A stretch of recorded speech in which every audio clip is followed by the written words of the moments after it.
Oke, di tahun 2025 beli lonte jadul apakah masih worth it atau tidak ya? Jadi iPad jadul itu menurut lu masih worth it atau tidak untuk dibeli?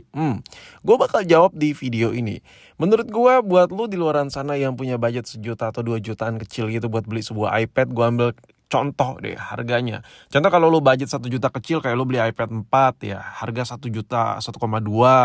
Atau yang agak ada dikit nih duit lo, 1,5 nih, iPad Air 1 ya, iPad Air Gen 1, 1,5 JT ya. Apakah itu worth it atau tidak? Atau beli iPad Gen 5 ya? Dengan budget 1,5-an. Intinya budget 1 jutaan ya iPad-iPad kayak gitulah yang lau bisa dapat. Atau yang model-model lain, contoh kayak iPad Air 2 misalnya. Ya harganya segitu juga. Nah, buat lu yang budgetnya kayak cuman 1 juta atau 2 juta kecil gitu, apakah worth it beli itu? Hah?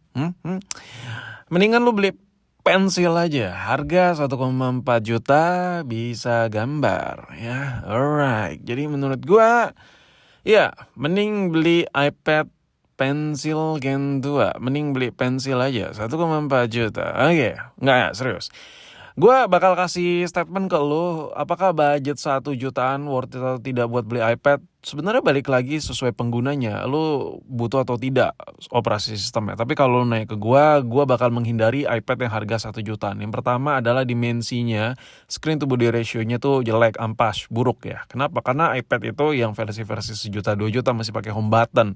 Ini layaknya kayak iPhone jadul lah ya, kayak lu beli iPhone jadul yang masih ada home buttonnya, yang which is literally jaksel banget gitu modelnya. Anjay, ngomong apa gua? Intinya home buttonnya itu bikin ruangnya itu menjadi besar gitu. Layarnya jadi bagong ya. Maksudnya layarnya bagong, gede tapi nggak gede-gede amat dengan ukuran size iPad yang terlalu oversize menurut gua.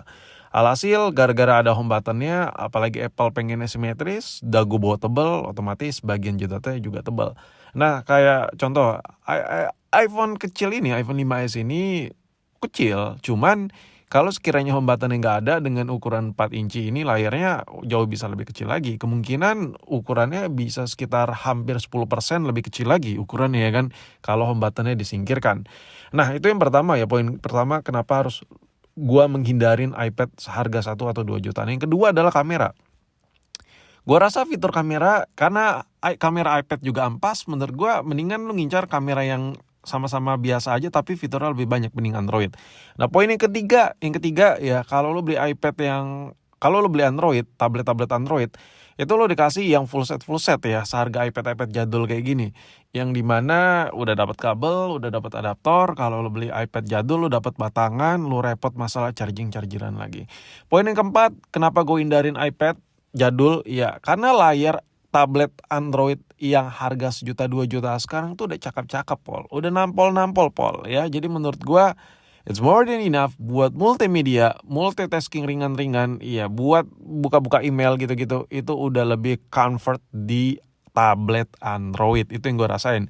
Tapi kalau lo pengen yang perfect ya, apalagi kalau lo emang pakai iPhone, ya buat perfect buat ekosistemnya, biar lebih perfect lah, satu lingkaran setan gitu, ya lo jangan beli iPad 1 sih, jangan beli iPad harga 1 juta 2 juta. Saran gue lo ambil iPad yang minimal udah kepake baru 2 atau 3 tahun, itu masih jos ya, kalau lo mau jos jor-joran buat pakai kerja.